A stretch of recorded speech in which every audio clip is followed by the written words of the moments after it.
బసవరాజు శ్రీనివాస్ గారు చైర్మన్ గారు, బ్రాహ్మణ పరిషత్ చైర్మన్ గారు కంప్లీట్గా తెలంగాణ ఉద్యమకారుల పట్ల ఇష్టం వచ్చినట్టుగా నోటి దురుస్తోని తెలంగాణ ఉద్యమకారులను గుడ్డలు కూడా తీసుకొడదామని చెప్పినట్టుగా వారందరూ కూడా బ్రాహ్మణ పరిషత్తుకు సంబంధించినటువంటి మెంబర్సే వచ్చి మా దగ్గర కంప్లైంట్ చేసినారు.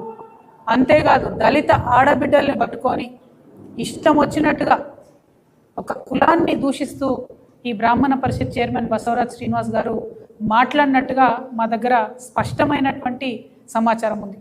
అదేవిధంగా బ్రాహ్మణ పరిషత్తులో జరుగుతున్నటువంటి అనేక అంశాల మీద ప్రశ్నించిన ప్రతి ఒక్కరిని కూడా 30 రోజుల్లో మీరు కనబడకుండా శాల్తీ లేకుండా మీ అంతు చూస్తామని చెప్పి డైరెక్ట్గా బెదిరిస్తున్నటువంటి పరిస్థితి. అంటే ఒక బ్రాహ్మణ పరిషత్కు చైర్మన్ ఇచ్చినటువంటి ఒక వ్యక్తి ఎంత హుందాగా మర్యాదగా బ్రాహ్మణులో ఉన్నటువంటి పేద బ్రాహ్మణులకు చదువు చెప్పే విధంగా ఉద్యోగ ఉపాధి అవకాశాలు కల్పించే విధంగా పనిచేయాల్సినటువంటి పరిషత్తు ఇవాళ ఇట్లా రౌడీ మూకలకు అడ్డగా మారడం, పైగా వేరే ప్రాంతానికి సంబంధించినటువంటి వారిని తీసుకొచ్చి ఇక్కడ పెట్టడం, వాళ్ళు మన బ్రాహ్మణులను ఇన్సల్ట్ చేయడం అన్నది ఇందుకోసం తెలంగాణ తెచ్చుకోలేదు. ఇందుకోసం మా అర్చకులు గుళ్ళు బంద్ పెట్టలేదు. తెలంగాణ ఉద్యమంలో తెలంగాణ బ్రాహ్మణులకు ఖచ్చితంగా గౌరవం దక్కాల్సిందే. తక్షణమే బ్రాహ్మణ పరిషత్ చైర్మన్ను వైస్ చైర్మన్ని తొలగించాల్సిందే అని నేను ప్రభుత్వాన్ని డిమాండ్ చేస్తూ ఉన్నా. ఈ ఒక్కటే కాదు, మరి ఎందుకు ఆంధ్ర రేవంత్ రెడ్డి, ఎందుకు ఆంధ్ర ఏజెంట్ రేవంత్ రెడ్డి గారు అని అంటా ఉన్నా అంటే, నేను అనుముల రేవంత్ రెడ్డి కాదు ఆంధ్ర రేవంత్ రెడ్డి అని ఎందుకు అంటా ఉన్నా అంటే, నిన్నగాక మొన్న ఒక యాక్సిడెంట్ జరిగింది. ఆంధ్ర ప్రాంతానికి సంబంధించినటువంటి ఒక ఎంపీ గారి కొడుకు 6 కోట్ల కారేసుకొని ఇనార్బిట్ మాల్ ముంగట ర్యాష్ డ్రైవింగ్ చేసుకుంటూ, పాపం ఒక పేద అమ్మాయి, ఒరిస్సాకు సంబంధించిన అమ్మాయి, వాళ్ళ కుటుంబంలో సంపాదన కలిగినటువంటి ఏకైక వ్యక్తి, కేవలం 18,000 జీతం వస్తుంది అమ్మాయికి. ఆ అమ్మాయి ఇక్కడ హైదరాబాద్లో మాల్లో పనిచేసి వెనకకు పైసలు పంపితే ఒరిస్సాలో ఉన్న వాళ్ళ కుటుంబం బతుకుతుంది. అటువంటి అమ్మాయిని 26 సంవత్సరాలు 25 ఏళ్ళలో పాపం చాలా జీవితం ఉన్న ఒక ఆడబిడ్డని 6 కోట్ల కారేసుకొని గుద్ది పడేస్తే మన పోలీసు వాళ్ళు రాసిన ఎఫ్ఐఆర్ ఎట్లుందంటే, ఇది ఎఫ్ఐఆర్ కాపీ నేను మీడియా మిత్రులకు ఇస్తా. ఒక పిల్లగాని పేరు, ఫోన్ నంబర్ తప్పితే తండ్రి పేరు లేదు, ఎటువంటి వివరాలు లేవు. 24 గంటలు గడవక ముందే పోలీసు వాళ్ళు ఆగమేఘాల మీద డ్రంక్ అండ్ డ్రైవింగ్ కేసు కాదు, అసలు ఏమాత్రం కూడా అసలు ఆల్కహాల్ కంటెంట్ కానీ ఏది లేదు అబ్బాయి దగ్గర అని చెప్పి రాసి పంపిను. ఎట్లా ఇస్తారండి క్లీన్ సర్టిఫికేట్? ఏం చూసిరని వేరే కేసులలో ఇస్తారా అంత ఫాస్ట్గా? వేరే కేసులలో ఇట్లా ఎఫ్ఐఆర్ వేస్తారా? నేను సూటిగా ప్రశ్నిస్తున్న డీజీపీ గారిని, ముఖ్యమంత్రి గారిని, ఏం ఎఫ్ఐఆర్ ఇది? ప్రతి కాలం ఖాళీగా ఉంది. సిగ్గుపడాలా మీరు? నేను దీన్ని అప్లోడ్ చేస్తా, ఇప్పుడు చూడండి, చదువుకున్న వాళ్ళందరూ చూడండి దయచేసి. ఎందుకు ఇంత ఆంధ్ర పక్షపాతం ఎందుకు?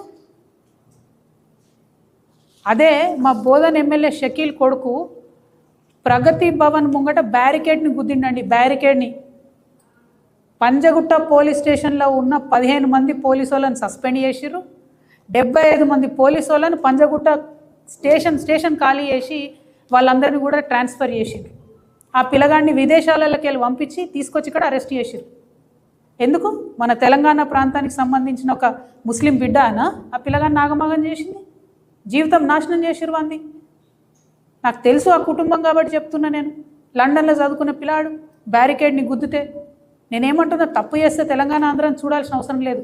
కానీ ఇదేంది, ఒక ఆడపిల్ల చచ్చిపోతే మాట్లాడరా ముఖ్యమంత్రి గారు? విదేశీ పర్యటన రద్దయిందని చెప్పి 48 నిమిషాలు ప్రెస్ మీట్ మాట్లాడినారు మొన్న ముఖ్యమంత్రి గారు. ఒక్క మాట కూడా 48 నిమిషాల్లో 26 ఏళ్ళ పసిపాప చనిపోయింది, ఆ పిల్ల యాక్సిడెంట్లో దుర్మరణం చెందిందని ఒక్క మాట మాట్లాడినరా? తెలంగాణ వాదం ఎప్పుడు గుర్తొచ్చింది మీకు? బీజేపీ గవర్నమెంట్ మిమ్మల్ని అమెరికా పోనీయకపోతే గుర్తొచ్చిందా? మరి బ్రాహ్మణ పరిషత్కి చైర్మన్ని, వైస్ చైర్మన్ ఆందోళన పెట్టినప్పుడు గుర్తు రాలేదా? మీ ప్రిన్సిపల్ సెక్రటరీ ఎక్కడ ప్రాంతం వాళ్ళు? మీ సీఎంఓలు ఉన్న ప్రిన్సిపల్ సెక్రటరీ నిన్న మొన్నటిదాకా రెడ్కో చైర్మన్ ఎక్కడ ప్రాంతం ఆమె? మేము పోయి గట్టిగా ఈఆర్సీ మీటింగ్లో ఆంధ్ర ప్రాంతం వాళ్ళకు రెడ్కో చైర్మన్ ఎట్లు ఇస్తారంటే ఆ తర్వాత రిమూవ్ చేసిరు ఆమెని. ఇప్పటికి కూడా ఇరిగేషన్ డిపార్ట్మెంట్లో మొత్తం ఆంధ్ర పెత్తనమే నడుస్తుంది. ఇవాళ రోజు కూడా ఎలక్ట్రిసిటీ డిపార్ట్మెంట్లో మొత్తం ఆంధ్ర పెత్తనమే నడుస్తుంది. ఇప్పటి వరకు మాట్లాడినరా అండి ఉద్యమకారుల గురించి? కేకే కమిటీ ఏమైనా చేస్తుందా కాలయాపన తప్పితే? ఆఖరికి బీఆర్ఎస్ గవర్నమెంట్ ఉన్నప్పుడేమో యాదగిరిగుట్ట పేరు యాదాద్రి ఎట్లా మారుస్తారు అని చిలక పలుకులు పలికినటువంటి రేవంత్ రెడ్డి గారు ఇవాళ మరి ఆ యాదాద్రిలో ఒక ప్రముఖ నటుడికి సంబంధించినటువంటి శ్రీమతి గారికి మెంబర్ ఇచ్చిండ్రు. అంటే మన గుళ్ళల్లో కూడా మన కోసమే ప్రత్యేకంగా కట్టుకున్న గుడి, మన తెలంగాణ రాష్ట్రం ఏర్పడ్డాక పైసా పైసా తెలంగాణ ప్రభుత్వం ఇస్తే కట్టినటువంటి గుడి యాదాద్రి. ఆ గుడిలో ఇవాళ ఆంధ్ర ప్రాంతం వాళ్ళు ఎట్లా మెంబర్స్ ఉంటారు? మన వాళ్ళు తిరుపతిలో ఉంటారు మెంబర్స్. ఎందుకోసం ఉంటారు? తిరుపతి హుండీలో వేసిన ప్రతి పైసాలో తెలంగాణ వాళ్ళ భాగస్వామ్యం ఉంటుంది. ఎన్నో వందల సంవత్సరాల నుంచి అది నడుస్తుంది కాబట్టి అక్కడ కర్ణాటక వాళ్ళకి ఇస్తారు, తెలంగాణలోకి ఇస్తారు, తమిళనాడు వాళ్ళకి ఇస్తారు, అందరికి ఇస్తారు మెంబర్లు. మీరు యాదాద్రిలో మొత్తం తెలంగాణ పైసలతో కట్టిన దాంట్లో వేరే ప్రాంతం వాళ్ళకి ఎట్లా ఇస్తారు? అడిగేటోళ్ళు ఎవరు లేరని అనుకుంటారా మిమ్మల్ని? మొన్న బయోకాన్ కంపెనీలో 200 మంది పిల్లల్ని తెలుగు మాట్లాడితే తీసేయండి అంటే 200 మంది పిల్లల్ని తీసేసారు. ఏం మాట్లాడదు మీ ప్రభుత్వం? ప్రతి హాస్పిటల్లో ఇవాళ కేరళ ప్రాంతం నర్సులకు ఎక్కువ పైసలు ఇస్తారు, తెలంగాణ ప్రాంతం నర్సులు అంటే తక్కువ పైసలు ఇస్తారు. మాట్లాడదు మీ ప్రభుత్వం. ఈ అలెను రెజొనెన్స్ ఇటువంటి కాలేజ్లో వచ్చి బాత్రూమ్లు కడిగేటోళ్ళని కూడా తెలంగాణ వాళ్ళని పెట్టుకుంటలేరండి. ఎక్కడున్నాం మనము? ఏం జరుగుతుంది? ఏం చేస్తున్నారు ఈ ముఖ్యమంత్రి గారు? ఇక నారాయణ చైతన్య కాలేజ్ ఉన్నది, 2 ఆంధ్ర ప్రాంత కాలేజీలే. నిన్నటి మొన్న తీసేసారు నారాయణ కాలేజీలో 200 మందిని. సంవత్సరం మధ్యలో తీసేస్తే ఆ టీచర్లకు ఉద్యోగాలు ఎక్కడ వస్తాయి? తీసేసేది ఉంటే ఇయర్ ముంగట తీసేయాలి. మిడిల్ ఆఫ్ ద ఇయర్ తీస్తే వాళ్ళ పరిస్థితి ఏంటిది? మరి ఇన్ని అన్యాయాలు చేస్తుంటే ఎందుకు మాట్లాడదు మీ ప్రభుత్వం? తెలంగాణ ప్రజలు నేను రిక్వెస్ట్ చేస్తూ ఉన్నా. ఇలా ప్రభుత్వం ఏమో కంప్లీట్గా ఆంధ్ర వాళ్ళ చేతుల్లో ఆంధ్ర ఏజెంట్గా ఉన్నటువంటి ముఖ్యమంత్రితోని నడుస్తున్నది. మరి ప్రశ్నించాల్సినటువంటి బీఆర్ఎస్ పార్టీ ఎప్పుడన్నా మాట్లాడిందా అండి ఈ అంశాల మీద? ఆ ఒరిస్సా అమ్మాయి చనిపోతే ఒక్క మాట కూడా ఇంతవరకు బీఆర్ఎస్ నుంచి ఏ ఒక్కరు కూడా మాట్లాడలేదు.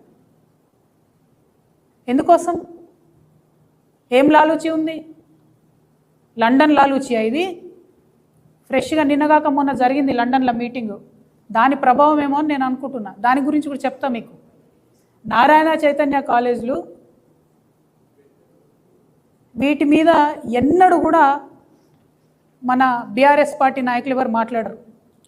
నేను ఇదివరకే చెప్పిన మీకు, గుంటనక్క గారు పాలు అమ్ముకుంటారు నారాయణ చైతన్య కాలేజీలకు కాబట్టి ఒక్క మాట మాట్లాడరని. వ్యాపార సంబంధాలు ఉన్నారు కాబట్టి మాట్లాడరు. కేటీఆర్ గారికి ఉన్న ఆంధ్ర ఫ్రెండ్స్ వాళ్ళకున్న పర్మిషన్ల సంగతి మీకు తెలిసి నేను చెప్పే అవసరం లేదు. అందుకని వారు మాట్లాడరు. అంటే బీఆర్ఎస్ పార్టీ మొత్తం కూడా మౌన దీక్ష పట్టి కూర్చున్నది. మీ అందరికీ తెలుసు నా దగ్గర విస్పష్టమైన ఆధారాలు లేకపోతే నేను మాట్లాడనని. ఇవాళ నేను సూటిగా ప్రశ్నిస్తున్నా ముఖ్యమంత్రి గారిని. మీకు గుంటనక్క గారికి, గుంపు మేస్త్రికి గుంటనక్కకు ఏం కూడా లండన్లో లాలూచి జరగకపోతే మీరు అర్జెంటుగా quit pro quo case file చేయాలి హరీష్ రావు గారి మీద. ఎందుకోసం చెప్తున్నా? నారాయణ చైతన్య 2 కాలేజీలలో, దాంతోపాటు ఆయన మంత్రిగా ఉన్నప్పుడు, ఆయన ఆరోగ్య శాఖ మంత్రిగా ఉండే, కిమ్సు, యశోద, అపోలో, బసవతార